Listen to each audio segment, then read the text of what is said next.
আসসালামু আলাইকুম। বেসিক গুরু ইউটিউব চ্যানেলে আপনাদের সবাইকে স্বাগতম। আশা করি সবাই ভালো আছেন।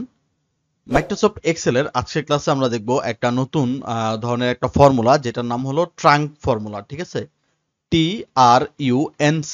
ঠিক আছে, এটাকে বলা হয় ট্রাঙ্ক ফর্মুলা।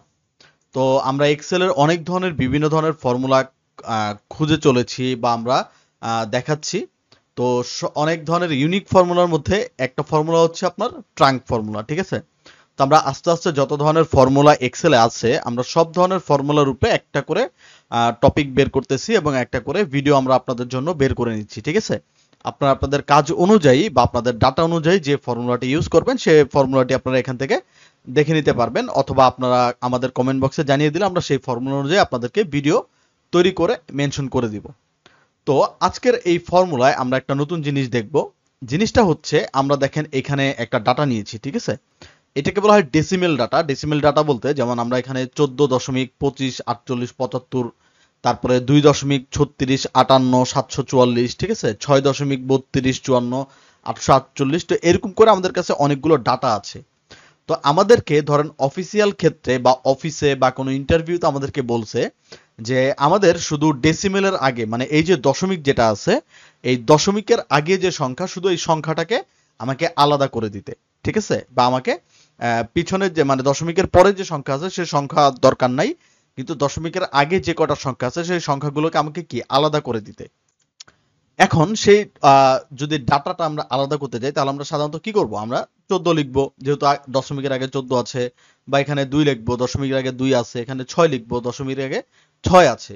তো এইভাবে যদি আমি লিখতে যাই এবং আমার ডাটা যদি অনেক থাকে, মানে অধিক থাকে, 100, 200, 500, 1000, ঠিক আছে, তাহলে সেই ক্ষেত্রে কিন্তু আমাদের অনেক বড় একটা লম্বা টাইম লেগে যাবে। ঠিক আছে, বাট ইন্টারভিউতে আপনাকে কিন্তু এতটুকু সময় দিবে না।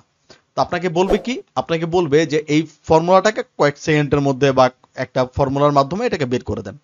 তো আপনি খুব সহজে এই ট্রাঙ্ক ফর্মুলার মাধ্যমে আপনি দশমিকের আগের যে সংখ্যাগুলো আছে এই সংখ্যাগুলোকে আপনি কি আলাদা করতে পারেন, অথবা এটাকে ট্রাঙ্ক করে নিতে পারেন। তাহলে এটা কিভাবে, আমরা ট্রাঙ্কের যে সেল মানে যেখানে আমার অ্যান্সার বের হবে সেখানে আমি যাব। যাওয়ার পর প্রথমে আমরা ইকুয়ালকে কল করব। ইকুয়ালকে কল করার পর আমরা এখান থেকে যে ট্রাঙ্ক যে ফর্মুলাটা আছে বা ফাংশনটা আছে, এই ট্রাঙ্ক ফাংশনটাকে কল করব। আমরা লিখব TRUNC, ট্রাঙ্ক। ঠিক আছে, তো আমি এখান থেকে ট্রাঙ্ক লেখার পর এখানে কিন্তু একটা লেখা দিয়ে দিছে, যেটা হচ্ছে truncates a number to an integer by removing the decimal or fractional part of the number। মানে এখান থেকে কি করতে করবে আপনাকে, যে ডেসিমেলের আগে বা ডেসিমেলের পরে যে নাম্বারটা আছে, মানে ডেসিমেলের পরে যে নাম্বারগুলো থাকবে সেই নাম্বারগুলোকে আপনাকে কি করে দিবে, রিমুভ করে দিবে, এবং ফ্র্যাকশনাল এবং পার্ট অফ দ্য নাম্বার, মানে আপনার দশমিকের আগে যে নাম্বারগুলো আছে এগুলাকে ট্রাঙ্কেট, মানে আপনাকে আলাদা করে দিবে। বুঝতে পারছেন? তো এখন আমরা এই ফর্মুলাটাকে কল করছি, কল করার পর আমরা এখান থেকে দিব ফার্স্ট ব্র্যাকেট। তো ফার্স্ট ব্র্যাকেট দেওয়ার পর আমাদের এখানে চাইছে দেখেন নাম্বার।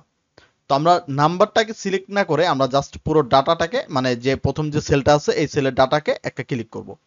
একটা ক্লিক করলেই দেখেন আমার এই ডাটাটা কিন্তু সিলেকশন হয়ে গেছে। দেন আমি ব্র্যাকেটটাকে ব্লক করে বা ব্র্যাকেটটাকে ক্লোজ করে দেন আমি ইন্টার প্রেস করব। ইন্টার প্রেস করলে এই যে দেখেন দশমিকের আগে কত আছে, 14 আছে, বাট দশমিকের পরে যে কটা সংখ্যা আছে সেই সংখ্যাগুলোকে কিন্তু কাউন্ট করে নাই। জাস্ট আপনি এখান থেকে কি করবেন, এই কর্নার থেকে ড্রপ ডাউন করে দিবেন, অথবা আপনি এখান থেকে বা এই কর্নার থেকে ডাবল ক্লিক করে দিলেও অটোমেটিক ভাবে আপনার এই যে বাকিগুলো আছে সেগুলো কিন্তু অটোমেটিক ভাবে বের হয়ে যাবে। আমরা যদি খেয়াল করে থাকি দেখেন দশমিকের আগে 14 আছে, এখানে 14, দশমিকের আগে 2 আছে, এখানে 2, দশমিকের আগে 6 আছে, এখানে 6, দশমিকের আগে 18 আছে, এখানে 18, দশমিকের আগে 20 আছে, এখানে দেখেন 20, ঠিক আছে, দশমিকের আগে 0 আছে, এই যে দেখেন 0। তো এইভাবে করে আপনি এই ট্রাঙ্ক ফর্মুলার মাধ্যমে আপনি এই ডাটাগুলোকে সেপারেট করতে পারেন বা এই ডাটাগুলোকে আলাদা করতে পারেন।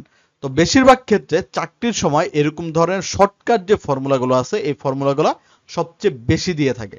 ঠিক আছে, মানে আপনার জেনারেল নলেজ বা আপনার এক্সেল সম্পর্কে কতটুকু জ্ঞান আছে সেটা দেখার জন্য বা যাচাই বাছাই করার জন্য। তো অবশ্যই আপনারা চাকরিতে কোনো ইন্টারভিউ দিতে গেলে আপনারা এইসব ফর্মুলা খুব ভালো করে শিখে যাবেন, অথবা দেখে যাবেন, অথবা এইসব সম্পর্কে আপনাদের নলেজটা যেন থাকে সেটা আপনারা ভালো করে দেখে যাবেন। সাধারণত কম্পিউটার অ্যাপ্লিকেশন অথবা ধরেন ফাইন্যান্সিয়াল কোনো জবের মধ্যে গেলে এরকম ট্রাঙ্ক ফর্মুলা বা ধরেন ভি লুকআপ এই ফর্মুলাগুলো খুব সহজে দিয়ে থাকে, ঠিক আছে, ইন্টারভিউর মধ্যে। তো অবশ্যই আপনারা এই ফর্মুলাগুলোকে দেখে নেবেন এবং দেখে শিখে নেবেন। তো আজকের ভিডিও আমরা এই পর্যন্তই রাখবো। দেখা হবে আমাদের নেক্সট কোনো নতুন ফর্মুলা নিয়ে বা ফাংশন নিয়ে। তো যদি আমাদের ভিডিওটি ভালো লাগে চ্যানেলটিকে সাবস্ক্রাইব করে দিবেন এবং আপনার ফ্রেন্ডের সাথে বা যাদের এই এক্সেল সম্পর্কে কোনো বিষয় জানার দরকার তাদের সাথে শেয়ার করবেন, ঠিক আছে। আর যদি আমাদের কোনো সমস্যা থাকে বা আপনাদের কোনো সমস্যা থাকে সেটা আমাদের কমেন্ট বক্সে জানিয়ে দিবেন, এবং আপনার যদি স্পেসিফিক কোনো ধরনের কোনো ফর্মুলা বা ফাংশন বা কোনো কাজের জন্য আমাদের এক্সেল ব্যবহার করার প্রয়োজন হয়, সেটা আপনি না পারেন, সেটা আমাদের কমেন্ট বক্সে জানিয়ে দিবেন। আমরা অবশ্যই যথাযথভাবে চেষ্টা করব আপনাদের সেই সমস্যাগুলো সমাধান করার জন্য। তাহলে আজকের ভিডিওটা আমরা এই পর্যন্ত রাখবো। আপনারা সবাই ভালো থাকবেন, সুস্থ থাকবেন। আসসালামু আলাইকুম।